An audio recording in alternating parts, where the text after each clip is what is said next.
พี่น้องเอ้ยป๊าดผู้สาวโสดหน้าใหม่อีกไงก็ดีนางยินไปเปื้อยอยู่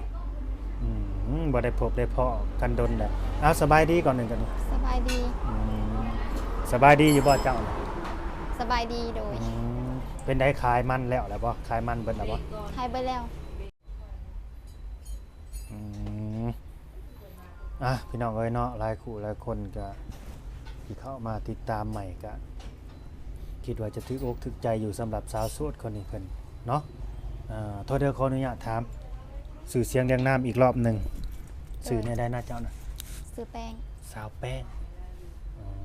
สื่อมวนเนาะสื่อสาวแป้งเป็นตาสีหอมเด้อพี่น้องเด้อสาวแป้งเอ้าแม่นบ่ล่ะเจ้าเคยได้งี้เจ้าเคยเห็นเคยเห็นที่ว่าแป้งนะเหม็นนะมันบ่ได้มีได้แป้งนั้นมีแต่หอมเบิดนั่นได้แม่นนะแม่นคันว่าไผอยากฮู้ว่าเหม็นหรือหอมก็มาพี่น้องเอ้ยมาสัมภาษณ์สาวแป้งปัจจุบันนั้นกี่ปีสาวแป้งอายุ20ปีสาวโสด20ปีพี่น้องเอ้ยบ่เคยมีครอบครัวเนาะยังบ่เคย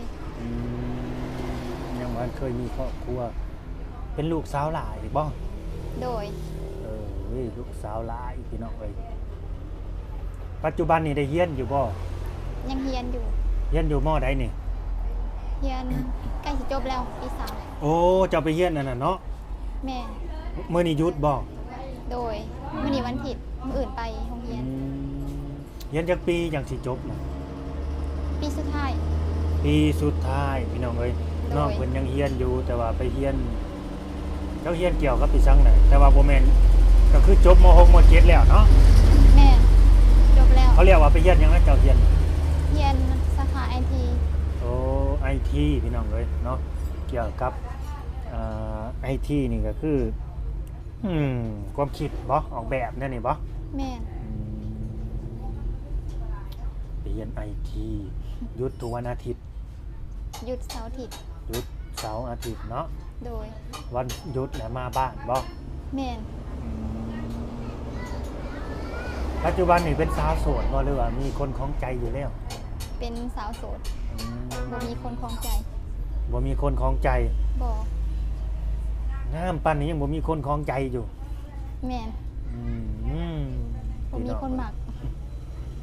บ่มีคนหมักเราอ่ะบ่มีคนมาหมักเรามีแต่เราไปหมักเขาบ่จักเบิ่ง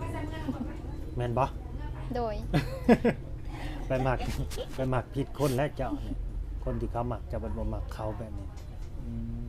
มันนี่เอามาเปิดใจเนาะโดยกรณีเปิดใจนี่มันมีหลายแบบได้สาวแปะเจ้าสิเปิดใจเผื่อแบบว่าหาคนลงคนคุยบ่นี่หรือว่าอยากเปิดใจกันไปก่อนแบบนี้หรือว่าพร้อมสิมีครอบครัวบ่นี่นะมีลูกมีผัวแบบนี้ก็พร้อมสิสละโสดเลยบ่มันก็มีหลายกรณีเด้แม่นแต่ว่าอยากคุยกันไปก่อนสิใช้เวลาคุยโดนบ่สาวแปะถ้าเฮาถือใจก็บ่โดนเนาะพอเรียนปีสุดท้ายจบออกมาก็แต่งงานแล้วได้ แต่งงานก็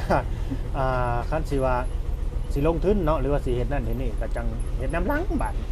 โดยให้เพิ่นลงทุนให้หาเงินน้ำกันแบบนี้นะเนาะเพิ่นเรียนปีสุดท้ายเพิ่นน่ะพี่น้องเอ้ยอันนี้ก็ได้เป็นลูกสาวลาวเนาะข้อมูลการติดต่อเจ้านี่มีหยังแน่สาวแปะมีไลน์มีแต่ไลน์บ่เฟซบ่ได้เล่นบ่เล่นคือกันเล่นแอปนำได้ทั้งเฟซทั้งไลน์เนาะโดยสะดวกเบิดเนาะทั้งเฟซทั้งไลน์แอปก็มีพี่น้องเอ้ยเล่นทุกอย่างแล้วอ่ะมี TikTok นำบ่มีเอาพี่น้องเอ้ยหนุ่มๆเด้อเข้าไปกดติดตาม TikTok เพิ่นก็ได้เนาะเพื่อสิได้เห็นเหมือนผู้สาวทาง TikTok ก็มีโดยก็ฝากหนุ่มๆเนาะถ้าเกิดว่าสนอกสนใจนี่คือเฟซไลน์นี่พร้อมแจกเลยบ่โดย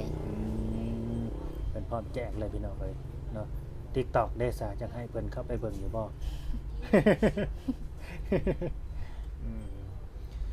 ก็ถ้าเกิดสนใจก็ทักมาแอดมาเด้อพี่น้องเด้อเอานำแอดมินเนาะเฮาก็ยินดีที่จะเป็นซื้อให้เนาะ เป็นทางสะพานหักสะพานบุญให้เนาะก็แล้วแต่เนาะผู้ใดที่ว่าสิมีบุญวาสนาหรือว่าสิเป็นเนื้อคู่เนื้อคิงกันก็อันนี้ก็ขึ้นอยู่กับคนสองคนสิเว้าสิคุยกันเฮาก็ได้แต่ทำหน้าที่เป็นสะพานหักสะพานบุญให้เท่านั้นล่ะพี่น้องเอ้ยเนาะก็บ่สามารถที่จะไปกินยาแทนคนไข้คนป่วยได้คือกันอันนี้ก็ดีแม่นบ่ค่อยเว้า แม่น แต่ก็สิแนะนำในสิ่งที่ดีๆให้นั่นแหละพี่น้องเอ้ยเนาะแนะนำในสิ่งที่ดีๆและก็เหมาะสมให้สำหรับสาวโสดและก็คนที่จะมาทักมาจิมาคุยเพิ่นบะนี่เด้อสาวแปะคนที่สิมาล้มเจ้าหรือว่าเจ้าอยากคุยกับเขานี่นะ โดย เจ้าบ่เลือกบ่ตีว่าสิเป็นคนลาวคนไทย บ่ ได้เบิดบ่ แม่น อายุได้จำกัดเพิ่นอยู่บ่อายุบ่จำกัดบ่บ่จำกัดอายุเพิ่นว่าพี่น้องเอ้ยได้เบิดเนาะ โดย 80ก็สิคุยบ่ฮะ อุ้ย คุยสิ80ก็สิคุยโอเค